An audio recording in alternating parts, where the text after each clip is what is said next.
It's obvious that I'm playing a Super Mario game, but in this game, Koopa Troopas explode when stomped on. Other enemies make this unnerving buzz sound when defeated. And I think that Mario is traveling through Easter Island here. Also, Mario is not rescuing Princess Peach from Bowser. Instead, his quest involves rescuing Princess Daisy from the alien Tatanga, while piloting his own personal airplane. Yes, this is still a Super Mario game, but this is the first Super Mario game without Miyamoto. Shigeru Miyamoto was involved in every Super Mario game to this point, even Doki Doki Panic, the game that would be released as Super Mario Bros. 2 in the West. But in the late 80s, Nintendo was working on two new consoles, the Game Boy and the Super Nintendo. The strategy for launching a new system at Nintendo was to release a Super Mario game with it. So the reason that Miyamoto was unable to work on Super Mario Land is simple. He was working on Super Mario World for the Super Nintendo, and didn't have time to work on this Game Boy game. The Game Boy was scheduled to release first, and Nintendo still needed a Super Mario game for their new handheld system. Luckily, they had Gunpei Yokoi and the R&D1 team.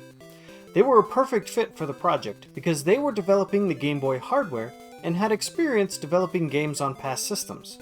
Some of my favorites on the NES include Donkey Kong, Balloon Fight, Kid Icarus, and Metroid. The strategy was set. Take the familiar gameplay of Super Mario Bros. And shrink it down to fit on the limited tech of the Game Boy. And if you moved from Super Mario Bros. To Super Mario Land, it looks like everything has been shrunk to fit. But, in what I think is a strategy to avoid too much direct comparison between the console game and this new handheld game, Mario would be traveling through a brand new land, Sarasaland. Sarasaland is currently occupied by the space monster Tatanga, and Mario needs to travel through the four kingdoms of Sarasaland to reach Tatanga, defeat him, and rescue Princess Daisy. The Game Boy was a different kind of console for Nintendo. This was their first handheld console with interchangeable carts. Before that, Nintendo had the Game & Watch, a portable console that included one game and the current time. Game & Watch games were about entertaining the player on a short bus ride, while waiting in line, or in another brief period of free time. The games were very small, quick to start, and challenged the player to get a high score. You can tell that Nintendo still had these kinds of play sessions in mind when they were creating the launch games for the Game Boy. They are all short games that start quick and have shorter play sessions in mind. If you compare the launch titles, Super Mario Land is actually the biggest launch game for the Game Boy. And I feel like it's trying to send a different message. That you can have these home console-like experiences on the Game Boy, but it will be fashioned to meet this new short and sweet play-on-the-go style.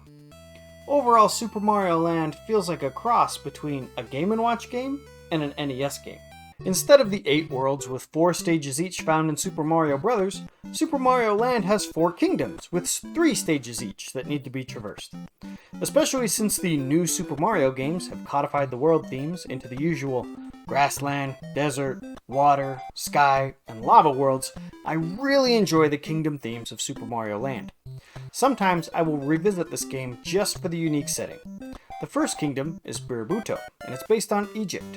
It may have the clouds and pipes from the Mushroom Kingdom, but there is no denying those pyramids in the background. And in the last stage, the Egyptian theme is undeniable.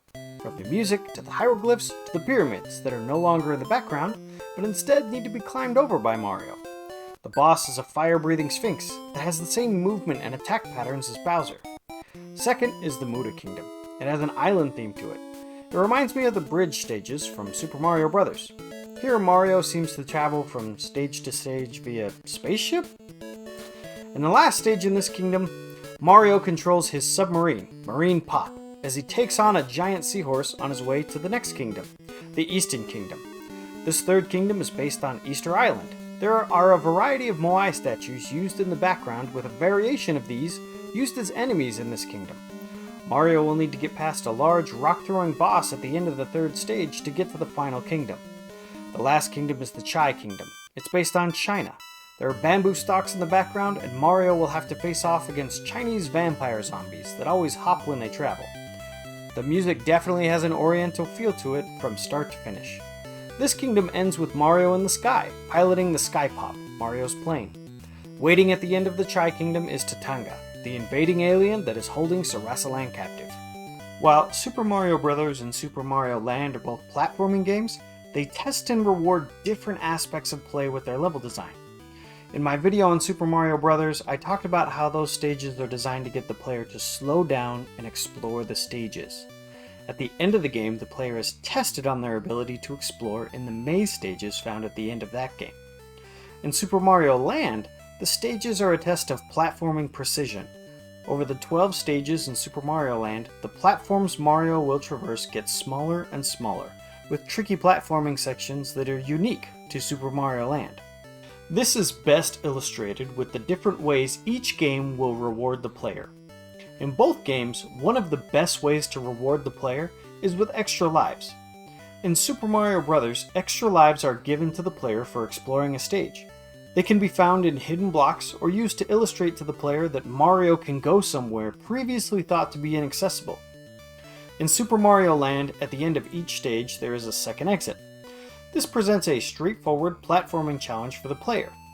The player is allowed as many attempts as they want in the early game, but as the game progresses, the platforms become smaller and the margin for error is more unforgiving. If you reach the second exit, then you can play a quick minigame that will reward the player with lives and power-ups.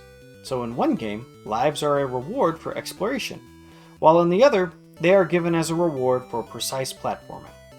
Another difference that may throw players off, especially players like me that came from the console games, is how Mario controls. In Super Mario Bros., Mario had a bit of momentum to him. If Mario was running and the player let go of the D-pad, Mario would slow down until he stops. But in Super Mario Land, if the player lets go of the D-pad when Mario is at a full run, he will stop immediately. It feels like Mario ran into a wall instead of coming to a natural stop. In Super Mario Bros., if Mario runs or walks off a ledge, he will keep moving forward, falling at an angle depending on how fast he was moving. But in Super Mario Land, the angle that Mario falls is much smaller. It does change a little bit if Mario is running, but it feels a lot more like Mario is falling like a rock. Finally, in Super Mario Bros., when Mario would power up or take a hit, the game would pause for the animation.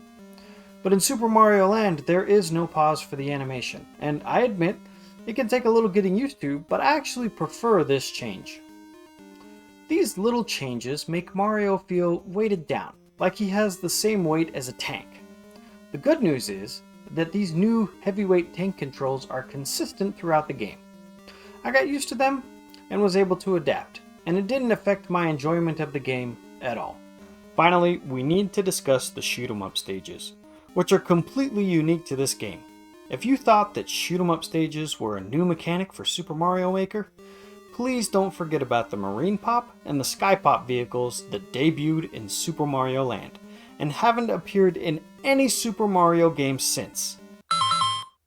Wait a minute, hold the phone. Upon further research, there is a costume of the Sky Pop in Super Mario Maker. Check it out. I really like the costumes in the first Super Mario Maker. So good. Miyamoto had a lot of ideas for Mario when he was making the NES games, and one of them was a shoot-'em-up stage where Mario rides on a cloud. That idea came to fruition in this game with Mario piloting the Marine Pop and the Sky Pop. So I guess that while Miyamoto wasn't involved in the game's creation, his influence still had an effect on the final product. These stages are like a cross between playing a shoot-'em-up game and a Mario platformer stage with bricks to break, hidden power-ups to find, and obstacles that need to be traversed instead of just being shot at. Mario can always fire projectiles since he can't stomp on enemies from above while piloting a vehicle. But Mario will still double in size with the help of a super mushroom, and he will need to clear a larger path to get through some of the stage when tight spots present themselves. These stages are basic shoot-'em-up stages, but with really solid design. Instead of introducing different weapon systems and alternate forms of attacking that are usually found in other shmup games, it mixes the usual conflict for players found in platforming stages. The player will need to keep moving forward, clearing a path through the breakable bricks and the enemies, but also go out of their way to gather coins and power-ups. In the second kingdom, Mario must avoid this invincible enemy while attacking this giant seahorse, And the final boss fight is the alien Tatanga versus Mario the Ace Pilot. This fight has 2 sections, each with a different pattern. Now, this was my first shoot 'em up as a kid, and I struggled with these stages for a bit before I got the hang of them. There were a few game overs after reaching Tatanga, but I did eventually beat this game as a kid, and had the joy of watching Mario rescue Daisy. The best part was that after helping the princess, Mario needs to get home, so he escorts her to a freaking rocket ship, and the amazing credits theme plays as they ride away. I really enjoy Super Mario Land, and it's a great game to revisit. 1, because it's so unique, and 2, because it's so short. The shooting stages keep the pacing up since there are no water stages or bridge stages found in this game. It shows how Nintendo believed that handheld games should be different from console games. Game sessions on handhelds were expected to be shorter than game sessions at home on a console, so shorter experiences were made with this limitation in mind. Super Mario Land may be a different kind of Super Mario game, but it's still a Super Mario game, and I for one am glad to see it get remembered in games like Mario Maker 2. But what I really want is a Mario Sky Pop amiibo.